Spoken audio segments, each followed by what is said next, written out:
What is going on, everybody? We're back on it. Demon Slayer episode 13. You guys should be seeing this on Monday. Coming off of last episode, I still don't even have his pronunciation down, but you guys told me that we do pronounce the I in his name, Zenitsu. I'm sure I'll get it as we go. We got to see a little bit of kind of what he was able to do. I don't even know which one of him is his real self or his normal self, but his the original him we got introduced to has no recollection or consciousness or memories of what his kind of ultra instinct Yu-Gi-Oh self does. So when that finally becomes one, that should be pretty great to see. I mean, we just saw him one shot. We didn't even see his blade. Now I wonder kind of how his character goes, because that definitely did show some potential. But if it's 95% of him complaining and whining, but 5% of him epicness, that's going to be kind of hard to deal with. But if we get to see a little bit more of him to balance out the crying and everything, then, that'll be decent enough. And hopefully there'll be an experience that happens that kind of lets both sides of the coin work as one.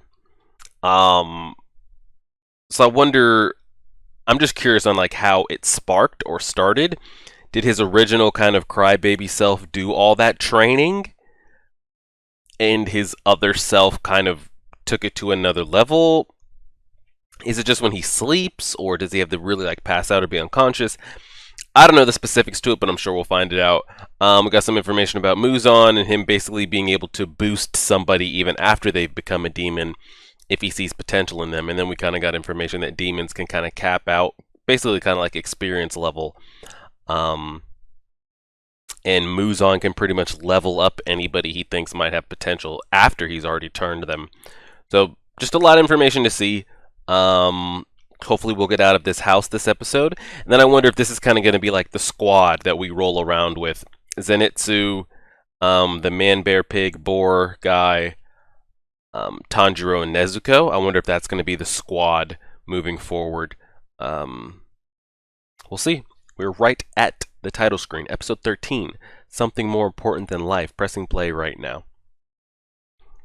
I wonder if Nezuko can even get in there, because it's still daytime outside, and he left her in the shade. She would have to literally cross over.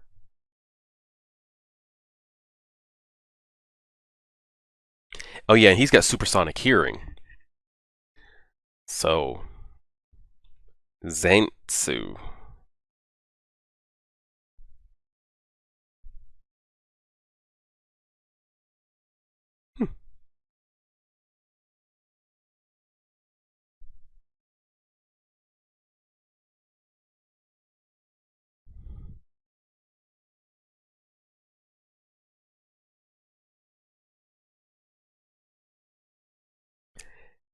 Because I wonder, when we first saw him before the final selection started, he didn't look as panicked. So I wonder if his like Super Saiyan self was active then. But when we saw him after the exam or the final selection, he was his paranoid self.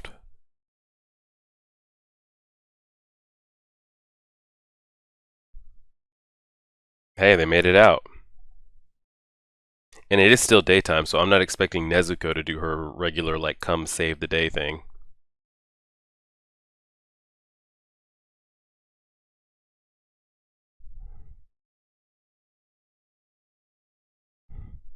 All this falling and shit with that blade out, oh man, those ribs are, yeah.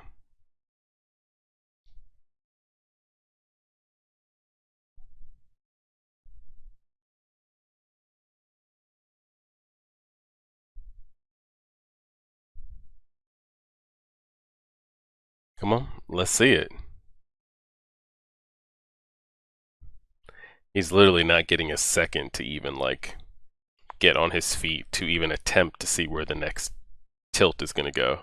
Yeah. I don't think we're gonna willpower our way through this.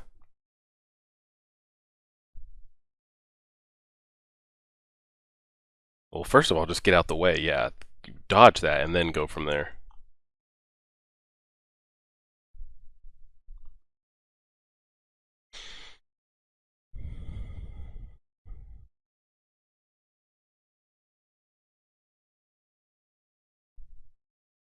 Ugh, God.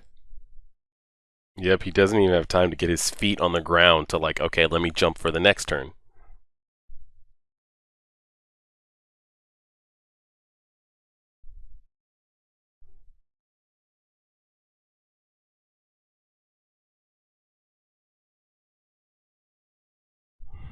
It did get him to stop flipping the room for a second. He's having human flashbacks. I think. It looks like he was having... Lower Moon 6. Does that mean anything if he opened his eyes and activated them? Because he was pretty much deactivated from being one of those 6. Does him showing his eyes mean anything to us? Human flashbacks.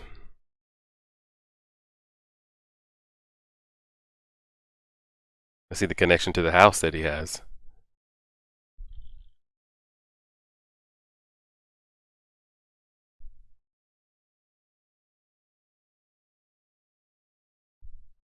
That helps.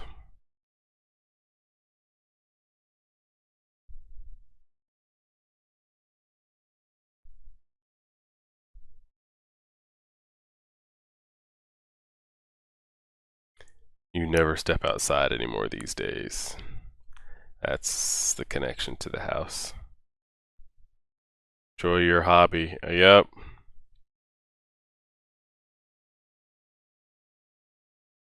Jesus, who is this? An employer talking to him like this? A dad?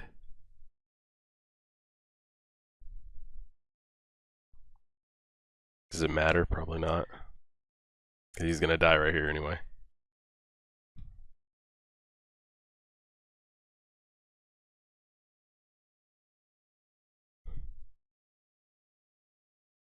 Clearly that didn't turn him into a demon. Or did... Huh? Was he a demon in disguise riding? Or... I don't know.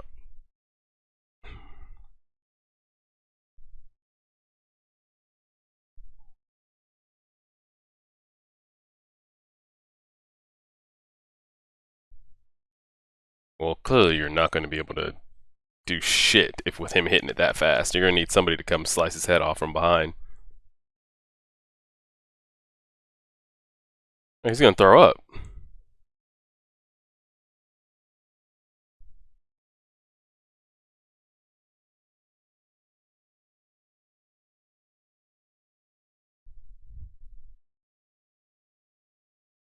He found the only spot that didn't have paper. Yep.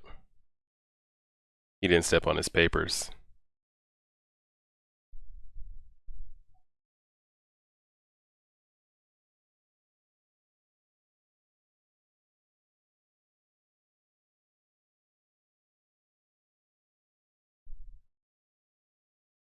Wait, just because he did that, he was able to start moving?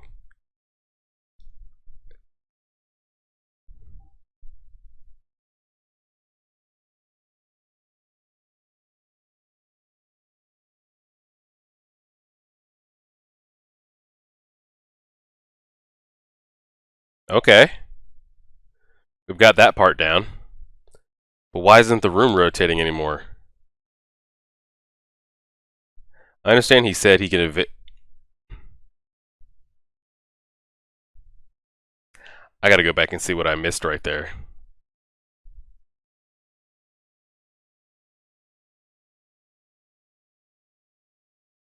Dude, you better just start hitting those drums.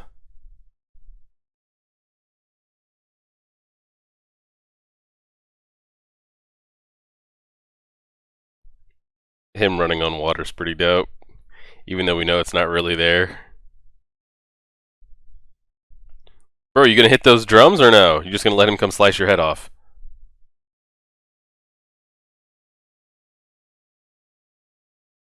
Alright, I guess we're just gonna let that man come slice our head off.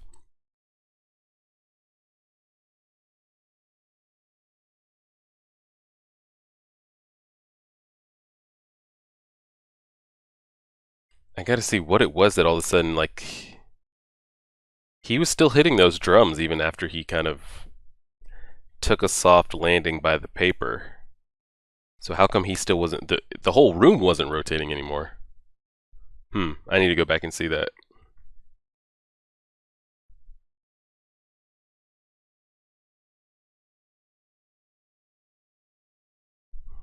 He just wanted that praise. So he had a hobby of playing drums and he hadn't left his house in whoever knows how long. And then how you make that connection to tilting the whole place? I guess that's just the art.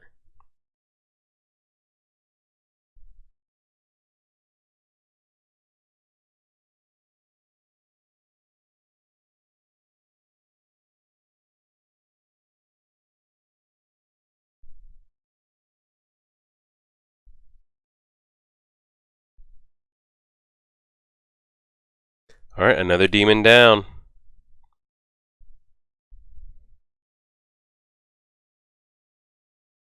It's a pretty useful little tool there. Yeah.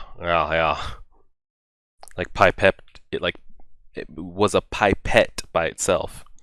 That cat's got a little demon blood scroll on it. What? Did it just show up or did it get summoned? What the hell was that? Is it gonna poof like a shadow clone or where did it come from? Oh, okay, good. I was about to say, how did it show up?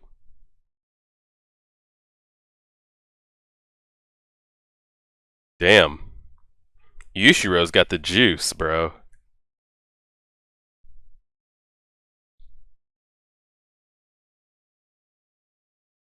He's gotta go get the little kids.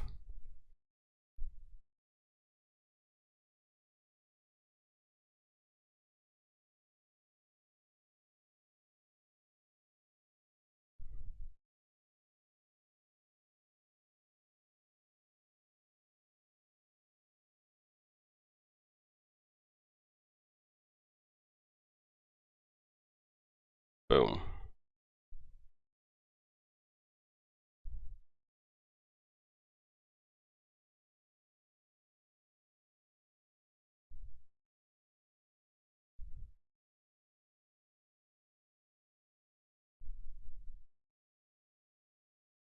Dang, every demon we've come across has got some repressed PTSD.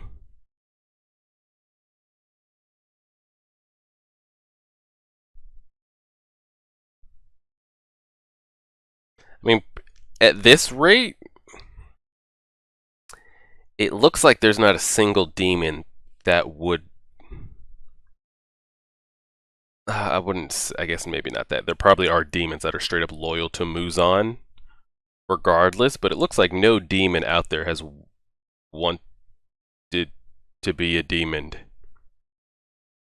Like I think if they had the choice and really sat down and thought about it, if they all banded together, they could kill him.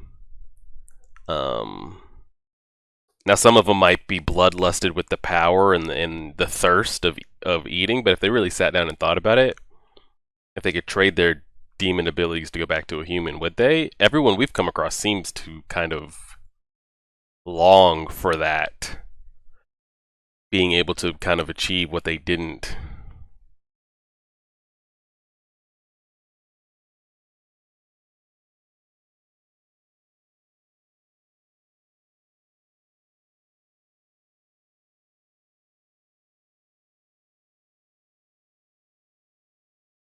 What about the board?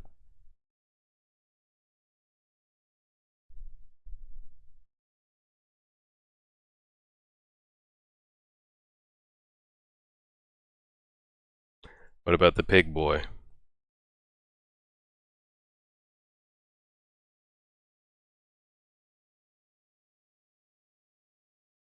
He's protecting what's in the box.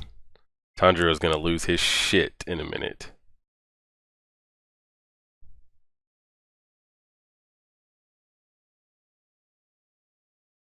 Wow. Zenitsu or Zenitsu is a real one.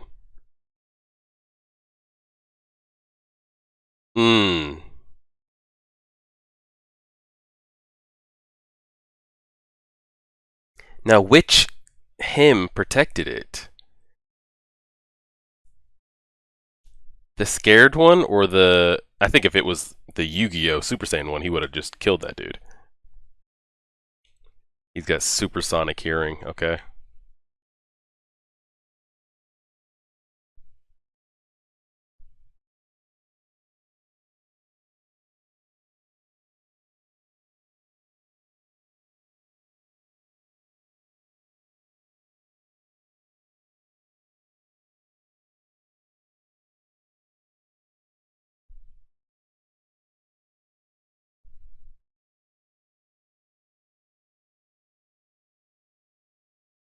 Which one of this is him?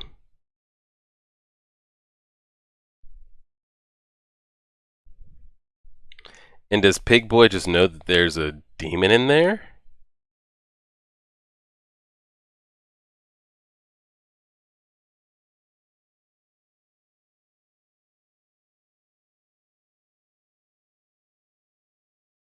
Yeah, this is a completely different personality. Oh shit.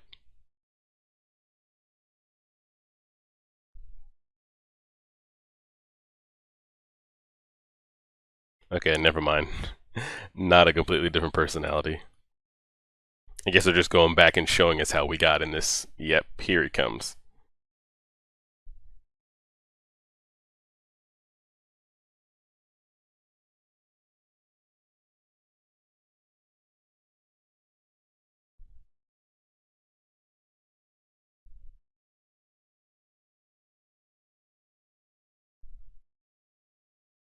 He's the 5th survivor.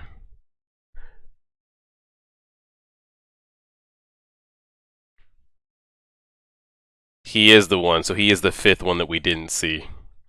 That's what I figured. I had two assumptions. He's either some kind of invisible and we couldn't see, or he finished so far ahead of everybody that he was in and out. So he was the 5th guy. It was Tanjiro, the chick, Zaintsu, Bakugo voice actor with a scar across his face, and the chick.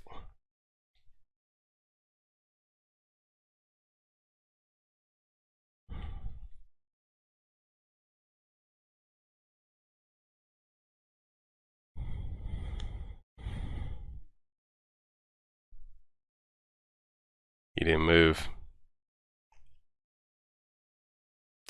I mean, hey.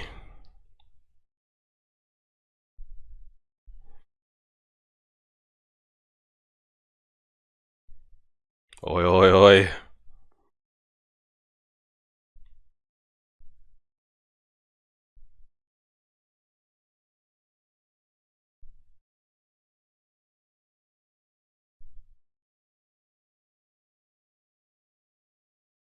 You could tell by the sound in the box.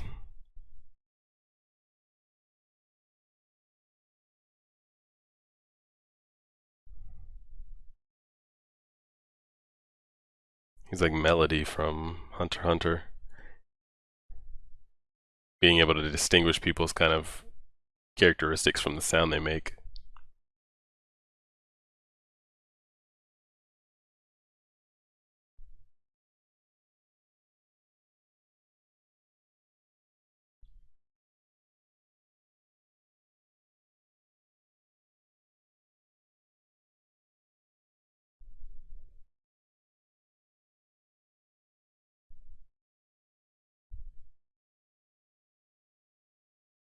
Yep.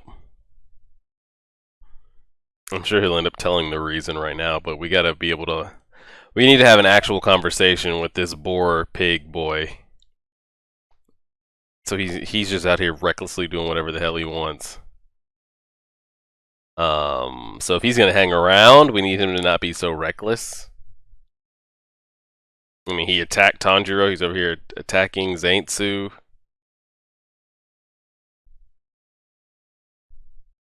He's really going in right there, scared and all.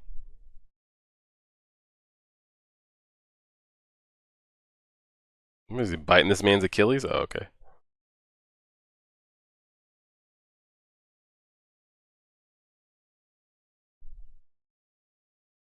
Okay. Maybe this will help him kind of snap out of his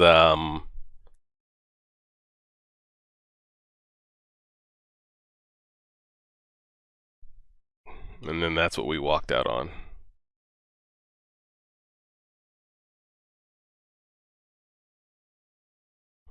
And now we're caught up.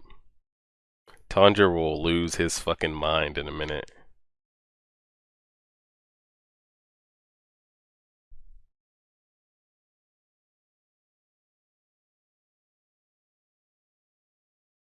Episode's gonna end, isn't it? Before I get to see Tanjiro have his fucking Ultra Instinct moment. Yep, it's gonna end. Shit.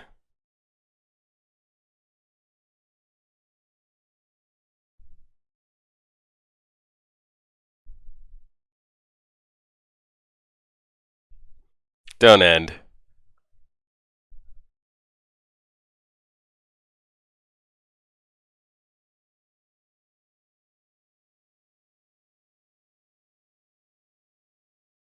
He is literally about to freak out. Episode is gonna end. He's about to have a Gon / Gohan rage moment right here.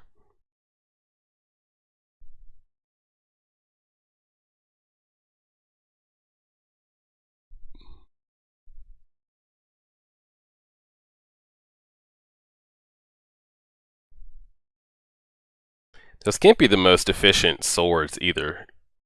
They don't look like they wouldn't cleanly go in and go back out. They probably get caught on a lot of things. Slashing. Woof! I don't even need to look at this. The episode's gonna end. You're not about to bamboozle me. Put up the flowers. Put them up.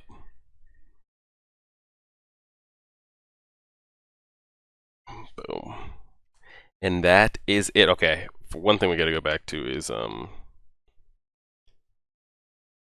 Tanjiro. So the papers are turning too. I thought maybe it was like, oh, if he stands where the papers are, the room won't move because he thinks he, values his writing and everything. So what is it that he actually said that all of a sudden he was able to stop moving?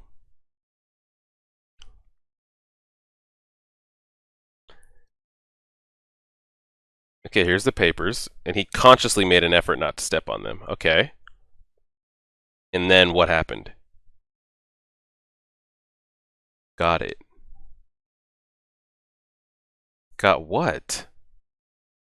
Because I dodged his blows without stepping on his papers, I now know how to move my body without aggravating my wounds?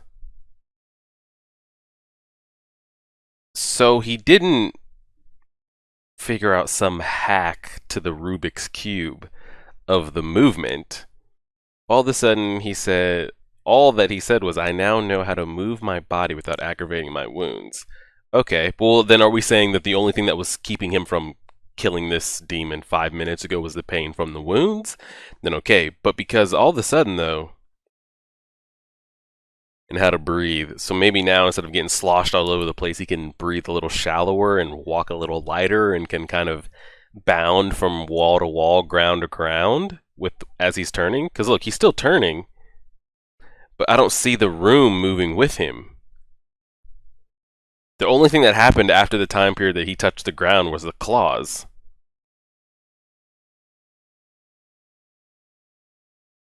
See, he's slapping the shit out of those drums, but we don't see there's no more Rubik's Cube action. It's just the claws. Yeah, so interesting. Maybe you guys have a better explanation on that. How all of a sudden, basically what it looked like, and what I went back and watched, is it looked like the rotations and everything stopped after he said, I figured out, how to dodge the claws. All he said was how to dodge the claws and prevent himself from causing pain. He didn't say he figured out how to move with all the twists and turns, but either way, the demon's defeated. Besides that, we didn't get much background information as far as getting any more info on Zaintsu or who the Man-Boar-Pig boy's identity is. We did collect blood, and Yushiro's got, his ability has been great. He can cloak himself, cloak objects. And I don't know what this summoning jutsu, it looks like it's triggered to show up when the blood extraction tool has been used, and then when you're ready to send it off, it'll just kind of be sent off. Solid stuff there, but besides that, we really didn't get anything else kind of story-wise this episode. Other than, I mean, we already know what's in the box. It's not like, oh man, what is Zenitsu protecting that's so precious to Tanjiro? Like, let's speculate. We know what's in the box, and we know why it's so precious to him. And the fact that Zenitsu is not afraid to protect it, you know, normally you figure like he would kind of shout it, but not really like physically protect it. But he's actually out there protecting it just for somebody he met just a couple days ago. Like, Tanjiro doesn't mean anything to him, and to protect that for him, just to do anything for him, you know, he doesn't really owe him anything. So to do that for him and to kind of see him kind of not confidence, but be able to stand up to something without needing to fall asleep and his like alter ego take over. So we got to see some development with that. I'll be interested to see when the conscious mind and the body come into one, and the kind of like crybaby can coexist with the fragileness, kind of like the Hulk. But at least the Hulk is kind of aware of what really goes on. So we'll see when the Beast and like the Man get to kind of come together, and then we got to get information on the Boarhide Man. So he was the 5th participant because we only saw 4. He just finished so quickly that we didn't get to see him kind of finish with the rest. So we saw all that. We got a blood sample from one of the previous 12s. And just some good information there. And I guess that'll be about it. Keep washing your hands out there. Hopefully the warmer it gets, things will kind of go back to normal, because viruses don't do well in the heat and all that kind of stuff. So the closer to summer, you know, hopefully we can get sports going. And I mean, if you're in school will be done by the time this kind of wraps up. So at least you got to get off of that.